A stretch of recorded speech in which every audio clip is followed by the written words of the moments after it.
How's it going, everyone? It's Harvey from Weather Sponge. 1000 today is December 12th, 2021, and today we're going to focus on two potentially major snowstorms. One being this West Coast snowstorm that could dump up to 7 to 8 feet of snow in the higher elevations of California, and a widespread area of still heavy snowfall throughout the West Coast. And we'll also talk about our next potential Northeast snowstorm that could potentially dump some snow in the Northeast and bring significant snow totals for the areas surrounding the Northeast as well, such as the Upper Great Lakes region. But before I begin, make sure to subscribe if you want to see more weather-related content. Make sure to like if you like this video, and make sure to turn on post notifications if you want to see even more weather-related content. So let's begin by taking a look at the current radar for the lower 48 of the United States. And as you can see, we do have a little bit of snow showers and rain showers along the west coast of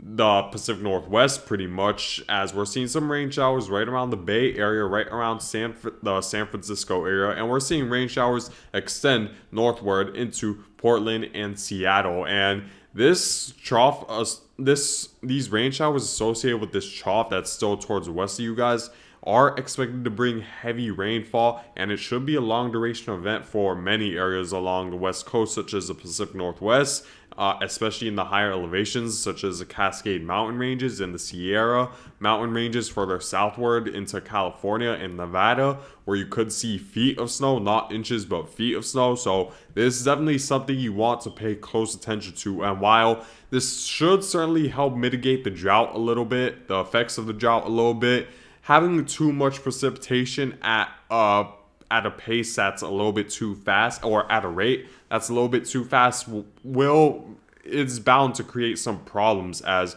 you're bound to see more flash flooding if we see that precipitation fall at a fast enough rate. So while this will help mitigate the drought a little bit, you still could experience major impacts when it comes to flooding, because a lot of this precipitation will fall at a very fast rate. So you guys should prepare for just a heavy amount of precipitation and a lot of flooding throughout the west coast over the next several days. While the rain showers aren't necessarily very heavy at this point, and for the most part we're seeing the rain showers sort of scattered, we need to keep in mind that a low pressure system is still off the Pacific Northwest coast, so it's gonna take some time before it makes landfall somewhere around the Pacific Northwest. And as it does so, it's gonna bring a lot more precipitation, where the showers will become less scattered and more pretty much combined in one area. And we're gonna see the rain showers focus in on one specific area, which should increase the rain totals overall, since you guys won't really have much of any dry slots in the rain showers that have a larger area overall. So you should still expect the worst for the Pacific Northwest, because you guys still will likely experience heavy rainfall. And for the Northeast, there's nothing going on right now, but that could change headed into this weekend. So let's first take a look at the GFS model at this time. Let's first take a look at the radar to give you guys a good idea of what to expect when it comes to precipitation. And by the way, at least for this West Coast storm, the certainty is pretty high you're going to experience very heavy rainfall. However, what isn't very high at this point, the certainty at least, and it's still highly uncertain, is this snowstorm that could occur right around the Northeast and the Great Lakes, maybe as early as Saturday, December 18th, where we do see some snow extending through the Great Lakes region, such as Michigan, as well as Cleveland, Ohio is getting involved, Buffalo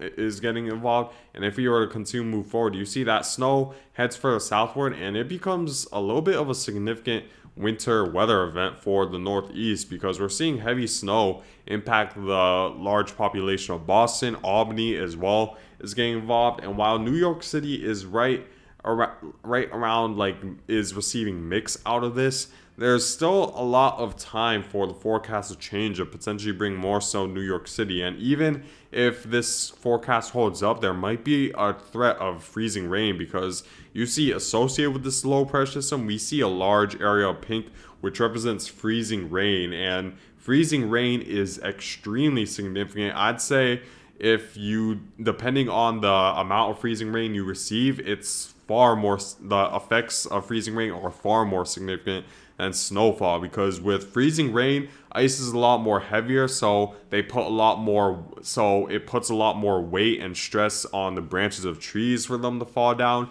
So during a major ice event, you're far more likely to see power outages, and also it doesn't take that much freezing rain to cause a significant and potentially dangerous threat on the roads, as pretty much only a half an inch of ice has more of an effect on the roads than 10 inches of snow, since ice is there's a lot less friction between the tires and the ice when we're driving over the road, because of course ice melts a little bit faster, so a lot more water gets on the tires for it to be a little bit more slick for the tires, compared to snow, where it takes a little bit more time for the snow to actually melt and cause that lack of friction on the surface of the road. So a significant ice effect would still be extremely major, and something you don't want to underestimate in New York City. But there's still a lot of time to remain with this forecast, but this is bringing a heavy amount of snow to the Northeast. This easily would be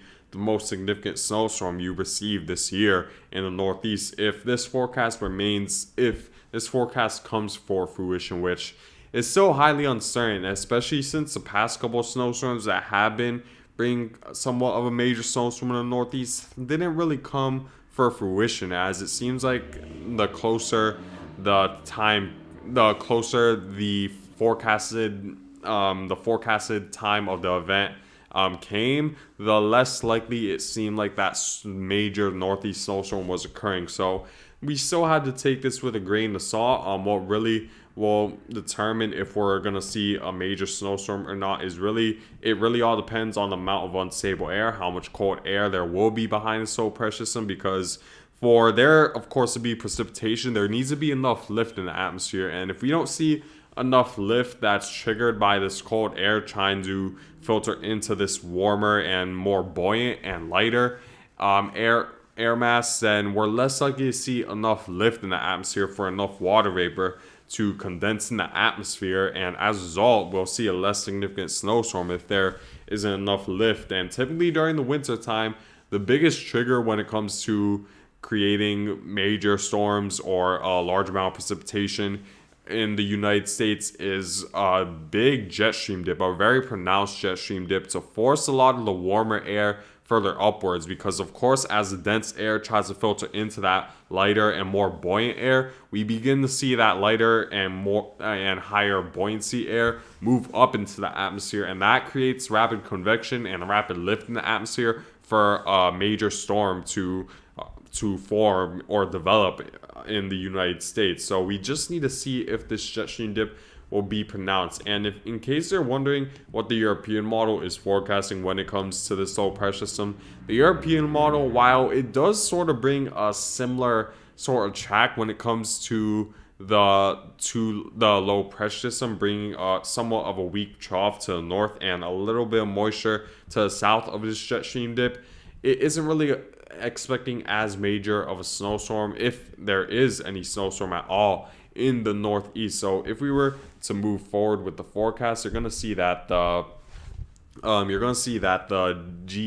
European model is favoring more to bringing the snow well further northward, closer to Canada, and this doesn't really bring much of any winter weather to the Northeast outside of maybe the interior Northeast, where the upstate portions of New York and the higher elevations of New Hampshire and Vermont, as well as Maine, get affected by winter weather, while for places further southward, I'd say south of Boston, you pretty much miss out on all the winter weather. So while the European model does agree that we're going to see a pretty major snowstorm at right around the 6-day mark, it's still very uncertain with the track of the trajectory of this low pressure system, because if it moves too far north, it'll primarily be a rain event for most of the Northeast. But if it moves a little bit southward, like what the GFS model is saying, we could see a significant United States snowstorm, especially in the Northeast. So still a lot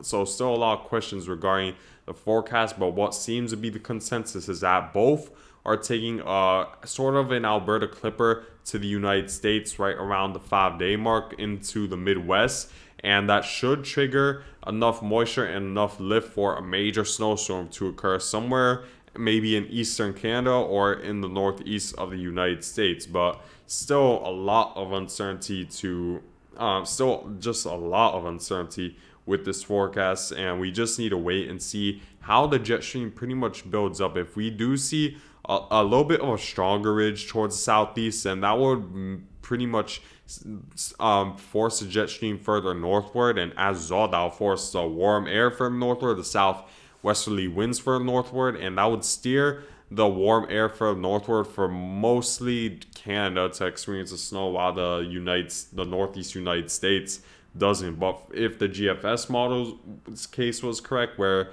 we do see maybe a little bit of stronger northwesterly flow and a weaker southwesterly flow, then the jet stream will be further southward for a significant snowstorm that occur in the United States. So there's still a lot we need to cover over the next several days. It really all depends on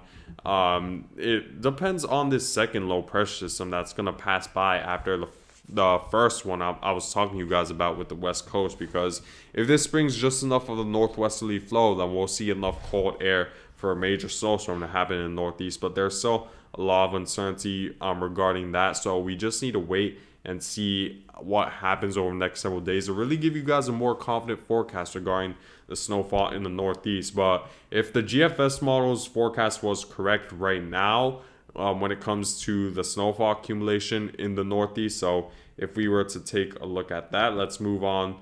Let's show you guys the forecast accumulating snowfall. And keep in mind, this is assuming that 1 inch of precipitable rainfall equates to 10 inches of snow. So it isn't extremely accurate, the most extremely accurate thing, but it's at least close enough to see how much snow the computer models want to bring to the Northeast. So let me wait till this loads up, and you see that headed right around the 6 to 7 day mark. We're seeing areas of 6 to 12 inches pretty much just north of New York City. This is affecting Hartford, Connecticut. This is affecting Boston, as well as a lot of Massachusetts, with over 6 inches of snow. And the most snowfall seems to be further southward in the Northeast, and it isn't very far from New York City. So any minuscule changes could make a big difference in terms of what type of winter weather you receive. And even ahead into Cleveland and Michigan and Minnesota could receive some snow out of this. This would be a significant snowstorm if this were to come for fruition. But like I said, still a lot of uncertainty. The European model disagrees. It's bringing most of the snow is pretty much in the interior portions of the Northeast and the higher elevations, where it isn't extremely populated, won't affect a large amount of people, but you still could experience a major snowstorm even if the European model was correct in Maine. So keep that in mind as well. So a lot of uncertainty right now, but I'll make sure to update you guys regarding this Northeast snowstorm as we get more updates on it. Next, moving on to the forecast in California and the West Coast in general when it comes to this next major snowstorm. We look at how much snow the higher elevations of California are receiving. I'm seeing a reading right here of 92 inches in one portion of California, which is just an insane amount of snow. That's almost equivalent to 8 feet of snow, which is just mind-blowing to say the least. That's just insanely high.